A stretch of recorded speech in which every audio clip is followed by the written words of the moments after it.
Et nous sommes de retour au plateau pour la suite de cette émission. Après le journal, nous retrouvons nos invités. Pour la suite de cette émission, nous abordons notre troisième sujet. Nous parlons à présent du Tchad. Succès Masra et Mahamat Déby, candidats à la présidentielle.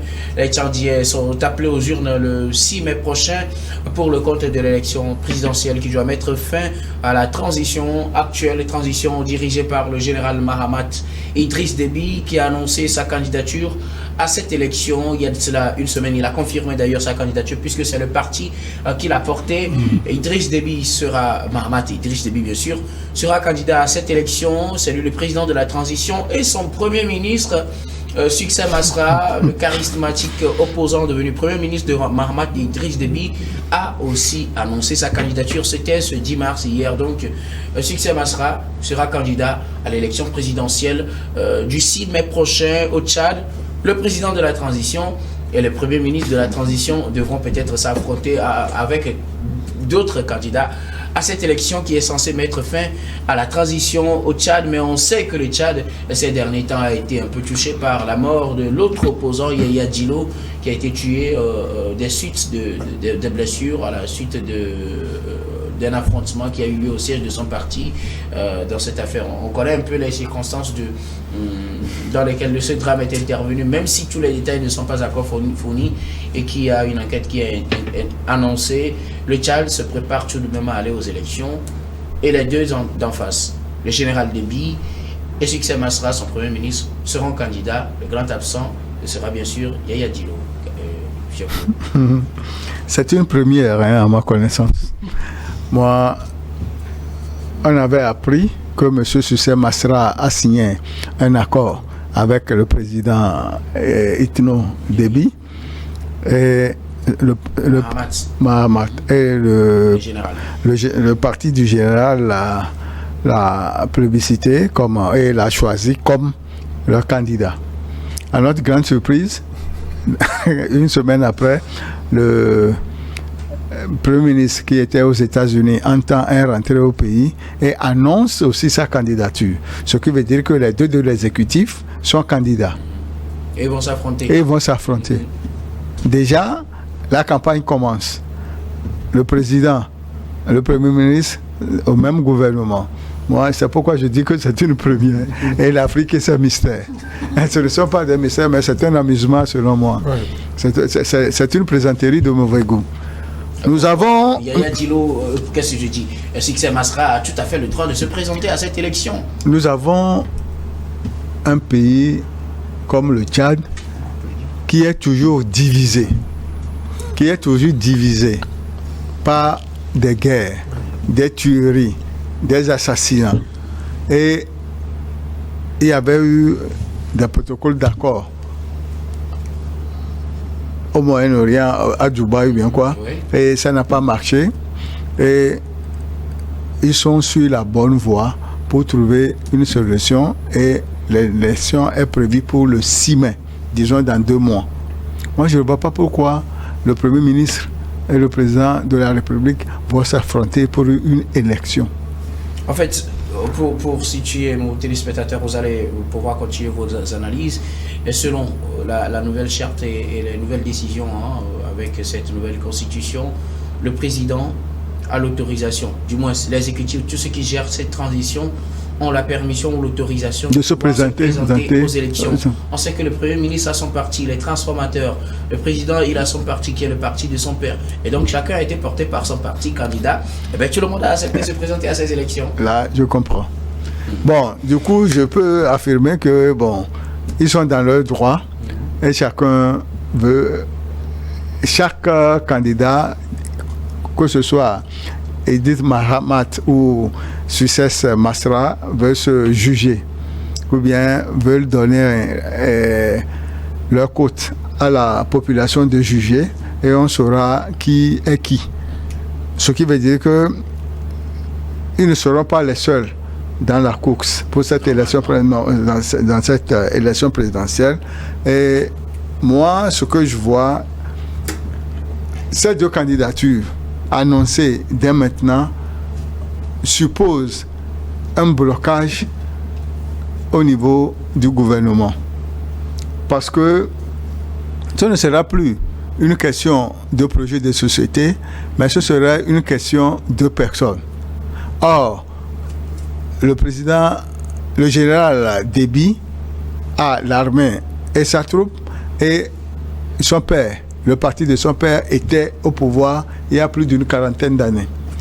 Monsieur Masra était un chef rebelle qui, aujourd'hui, s'est reconverti et est devenu un homme politique. Comment est-ce que... Masra a toujours été un homme politique. Oui, oui. C'est l'autre Djilo qui Djilo, oui, tué, oui. Donc, étant deux personnes de l'exécutif qui vont s'opposer à cette élection, je peux dire que ce n'est pas encourageant. Ce n'est pas encourageant parce que le Conseil des ministres, est-ce que... sera en mai, peut-être que jusque-là, il y aura des rebondissements, on ne sait jamais. Est-ce qu'ils vont avoir des négociations pour que monsieur le Premier ministre puisse retirer sa candidature pour laisser... Que lui, il venait en tout cas pour pouvoir implémenter une certaine stratégie, arriver à prendre le pouvoir par sa stratégie en se rapprochant du général. Donc, ce sera difficile qu'il se dédise. Le Tchad étant le Tchad, moi je pense que personne ne peut proclamer un autre candidat vainqueur que le général Idriss Déby. Pour vous, c'est gagné d'avance. Pour moi, c'est gagné d'avance. Alors, bon enfant Bovi, le général Déby sera candidat à la prochaine présidentielle, prévue pour le 6 mai prochain. Il avait annoncé le 2 mars.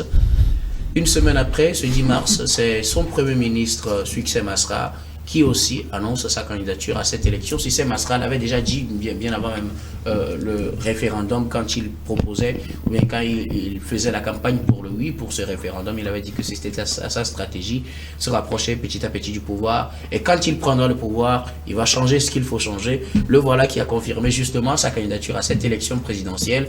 Il va devoir affronter, entre autres, son actuel président, le président de la transition, le général Déby.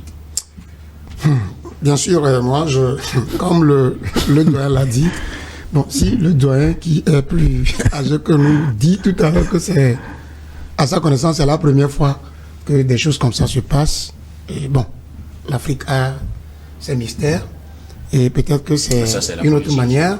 C'est une autre manière. Non, l'Afrique est en train de faire sa propre politique, c'est-à-dire que quand vous n'irez nulle part lire comment l'Africain fait sa politique. Donc nous avons notre propre politique.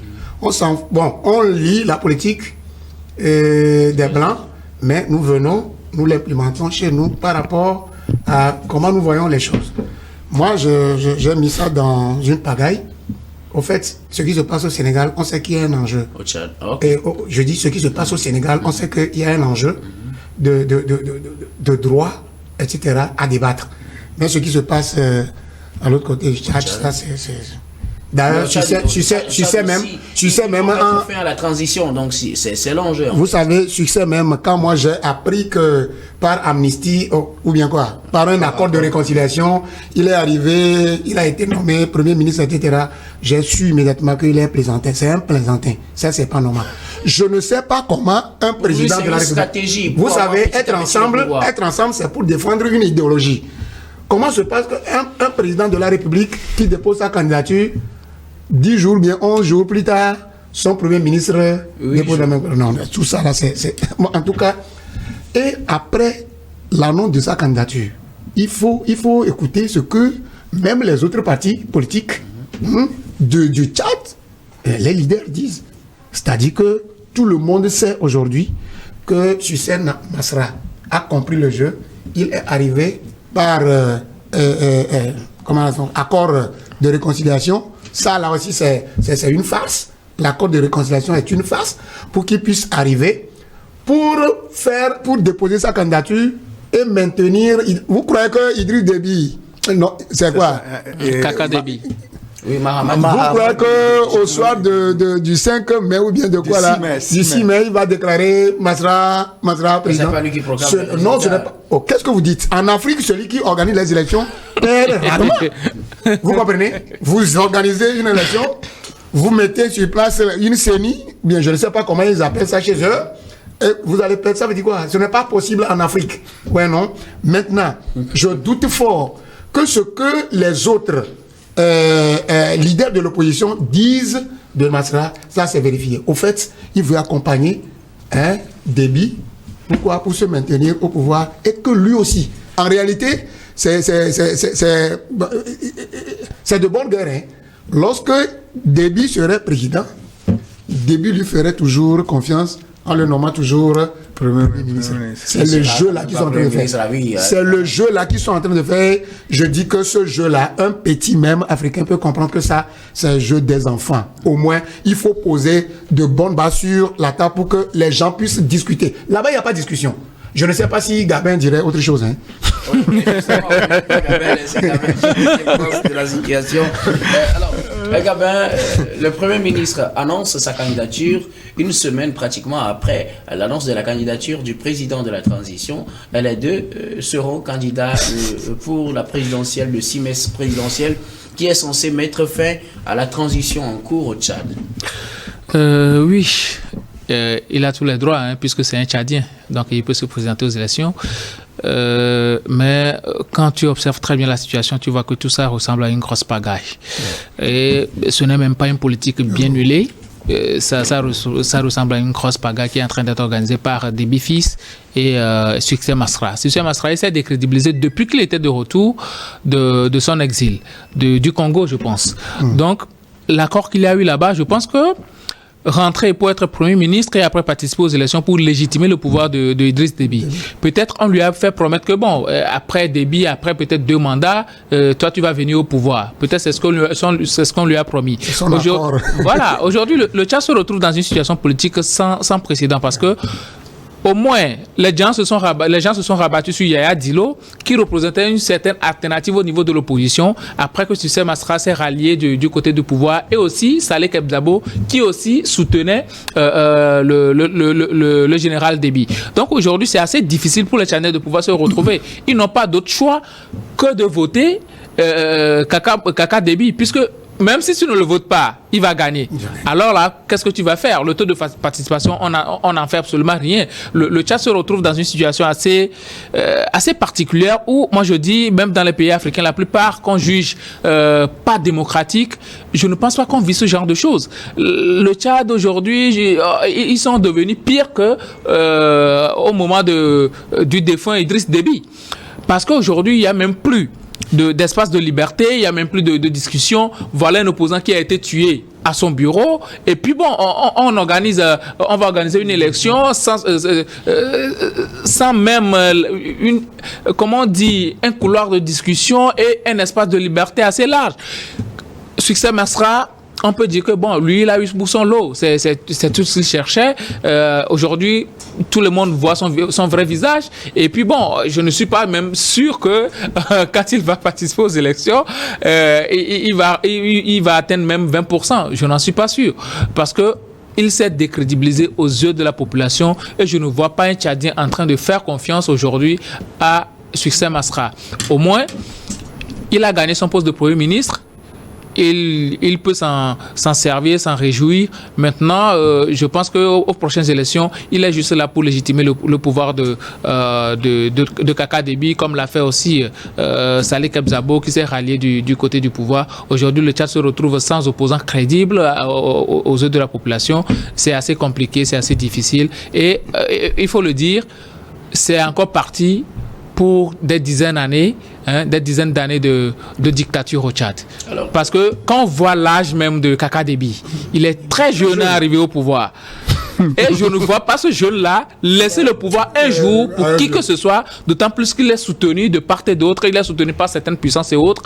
Et on l'a vu même à son intronisation, je vais dire intronisation parce que intronisation parce que normalement ce n'était pas lui qui devait être là-bas. Mais il a fait un jeu avec le président de l'Assemblée nationale qui lui aussi a dit que non, Kaka Déby peut être président de la transition. Et il a promis à l'institution africaine, Union africaine, qu'il va juste conduire la transition. Mais aujourd'hui, il s'est retrouvé... C'est les tests qui ont finalement autorisé... Quel test d'ailleurs que lui-même il a piloté de bout en bout. Donc aujourd'hui, le Tchad, je vais dire, c'est un îlot en Afrique. Et ils vont continuer. C'est parti encore pour des dizaines d'années de dictature au Tchad. Au moins, on peut dire que Kaka Déby en a encore pour au moins 40 ans. Ah, quand même.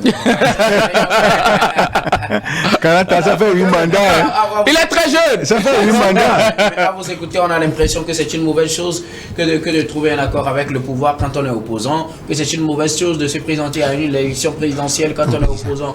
Finalement, que vous reprochez-vous sincèrement à Succès Masra? Non, vous savez, on ne refuse pas de discuter avec le pouvoir, puisque nous-mêmes, chez nous, on en fait tout le temps. Il y a toujours des dialogues entre le pouvoir et l'opposition. Alors, que reprochez-vous à Succès? Succès Masra, c'est sa manière de faire. Est-ce que, premièrement, il a consulté sa base? Il ne l'a pas consulté. Comment il était parti du pays? C'est parce qu'il y a eu des morts. Il a organisé une manifestation qui a occasionné des morts. Est-ce qu'il a cherché même? Qui a effacé tout ça. Amnesty pour lui seul. Et les gens qui sont Amnesty morts, pour lui. Pour tous ceux qui sont concernés. Pour tous ceux qui sont concernés. Et ceux-là qui sont morts, il en fait quoi? Depuis qu'il est revenu, il n'a pas cherché à faire justice pour ceux-là. Au moins pour ceux-là qui sont morts, s'il tenait réellement la vie de ces gens-là. Mais ceux-là qui ont tué, on a amnistié ceux-là qui ont été emprisonnés. Les manifestants qui ont été emprisonnés. Et ceux-là qui ont tué. Ils sont concernés par les manifestations. Donc, on n'a pas cherché à connaître. On n'a même pas arrêté un seul militaire. Oui, voilà, justement, puisqu'ils sont amnistiés. Puisqu'ils sont amnistiés. Ok, on le leur accorde. Maintenant, comment ça s'est fait que, même lors des négociations, je ne suis pas sûr que beaucoup de Tchadiens étaient au courant que Succès Masra était en train de négocier. Voilà, ça n'a pas été divulgué. Et du jour au lendemain, on dit Succès Masra, il est revenu au Tchad et puis le lendemain, on le nomme Premier ministre. Alors c'est incongru. Comment on peut faire une discussion, d'autant plus qu'on dit qu'on défend le peuple et puis le peuple n'est même pas au courant de tout ce qui se fait? La question reste posée. Alors, bon enfant, vous voulez dire quelque chose? Non, ma question, est-ce que c'est une mauvaise chose d'être aujourd'hui dans la posture de Succès Masra?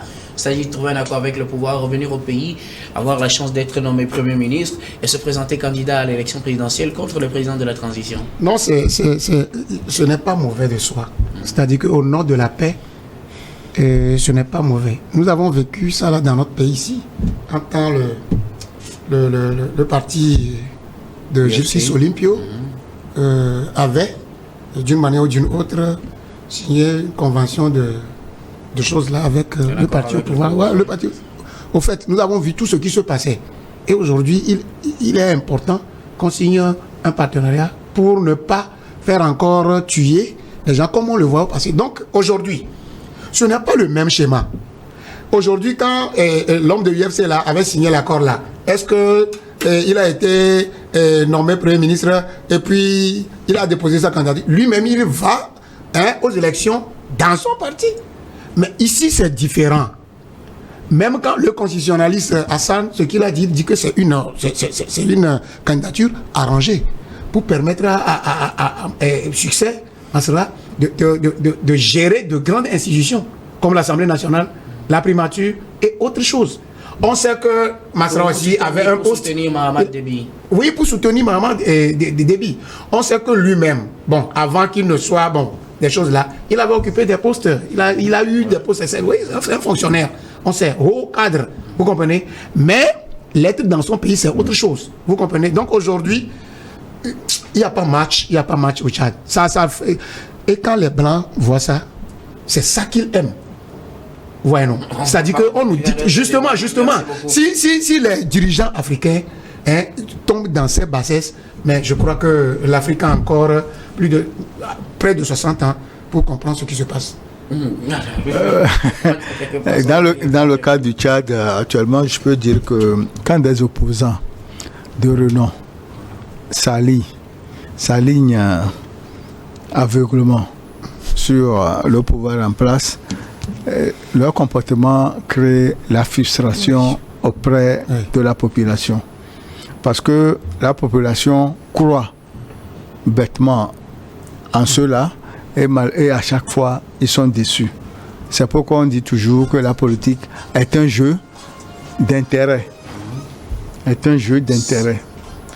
politique est un jeu d'intérêt et nous pouvons noter que le cas du Tchad en est encore aujourd'hui un exemple. Ok, merci beaucoup.